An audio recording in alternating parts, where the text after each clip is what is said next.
All right, my name is Corbin Hyland, and tonight we're going to be talking about some physician-assisted suicide. This is our last speech for my Foundations of Communications class. So we're going to get started. Imagine that you've been diagnosed with a disease that is going to kill you. The doctor is giving you 6 months or less to live and explains that you will be in pain from the disease every day until you die. Due to the pain, you will likely be bedbound for 3 of those 6 months. The doctor also tells you that you will be unable to eat and will likely have a feeding tube placed. Oh, and then I mentioned that there is no cure for this disease. Now imagine that your doctor could write your prescription for a pill that would take all the pain away and would take all the, basically all the pain and all the suffering away.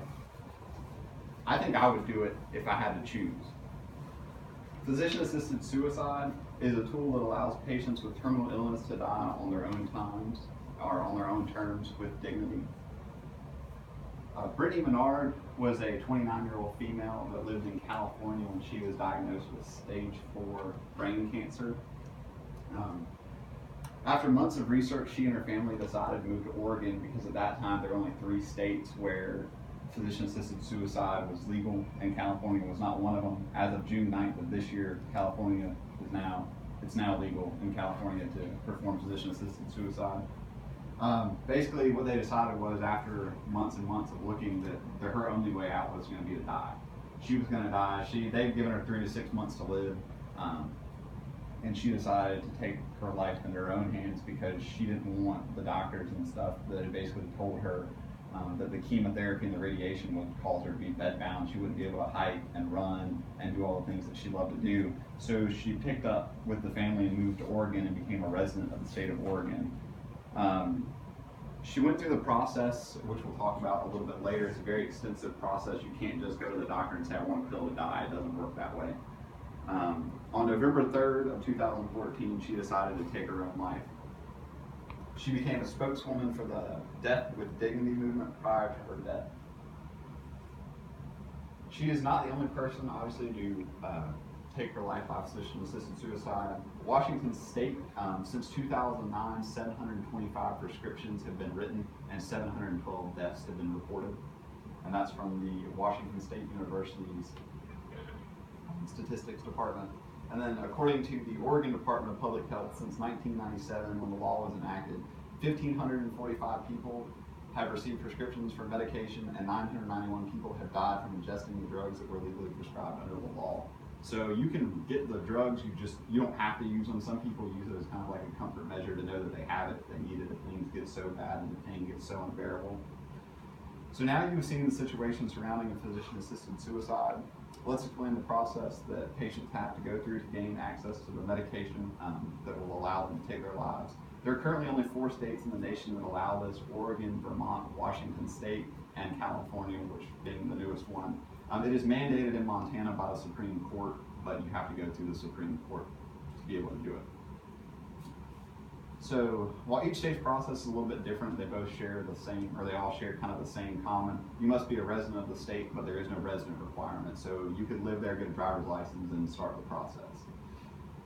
You must be at least 18 years old, mentally competent and capable of making and communicating your own decisions medically.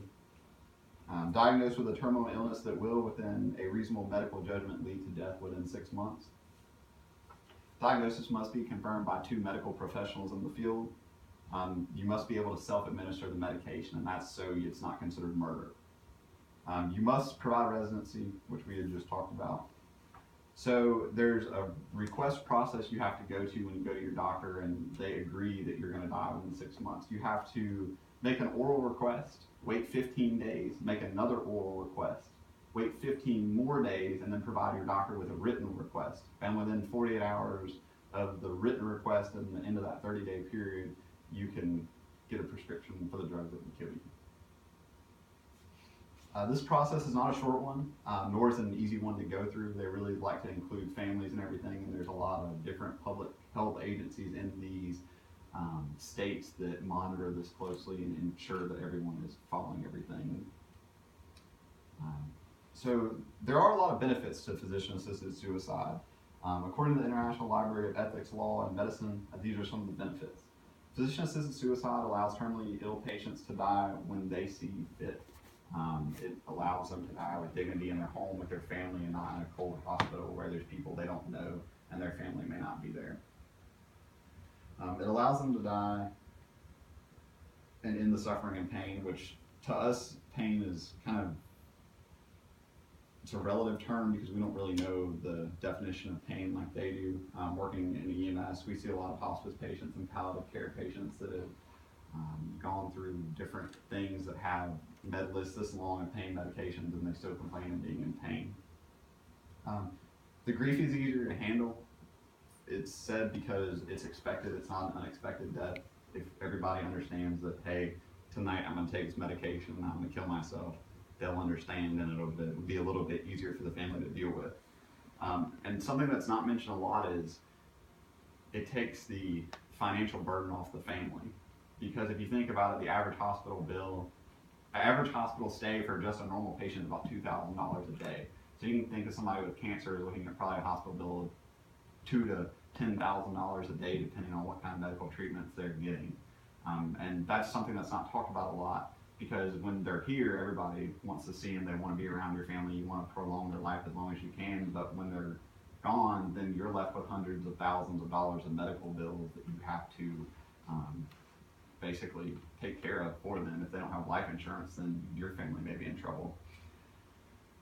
And then in some cases, with the prescription medications they give, some patients, their organs can actually be donated and they can live on in other people. So that was a big thing. Brittany Menard wasn't able to because of the form of cancer she had, but one of the other patients I read a case study on, his heart was able to be donated, his liver and different organs were able to be donated to keep his kind of legacy alive.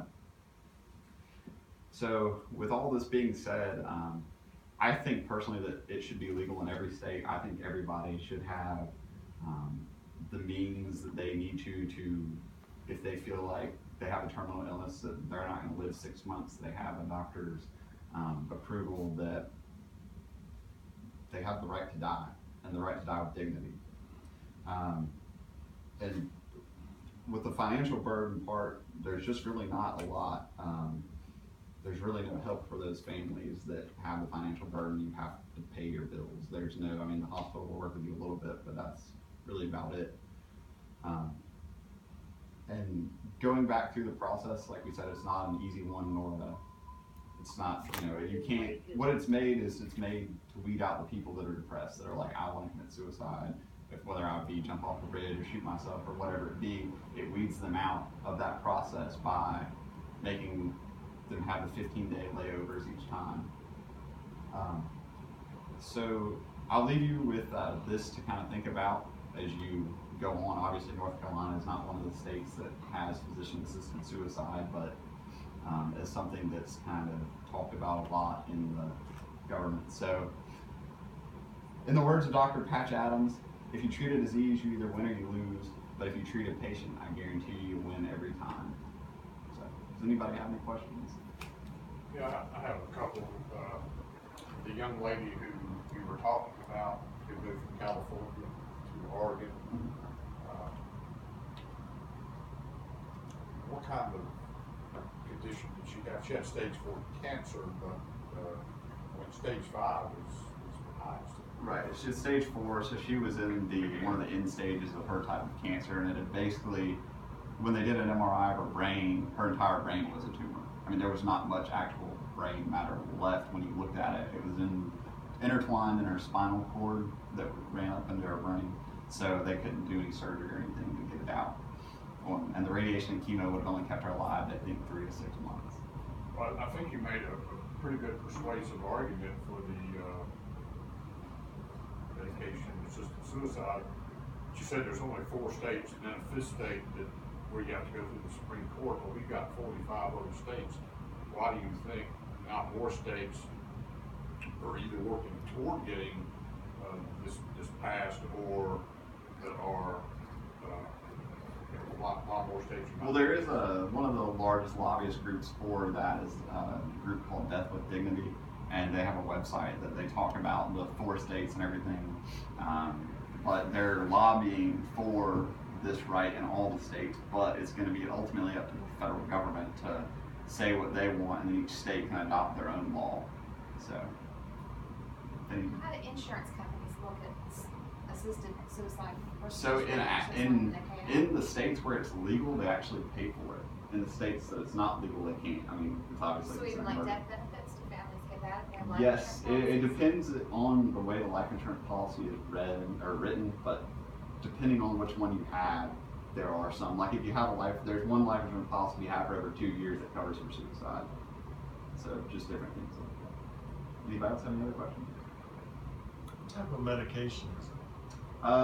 It's different ones depending on where you go. I believe Brittany Menard had phenobarbital and like a Versed to make her stop breathing.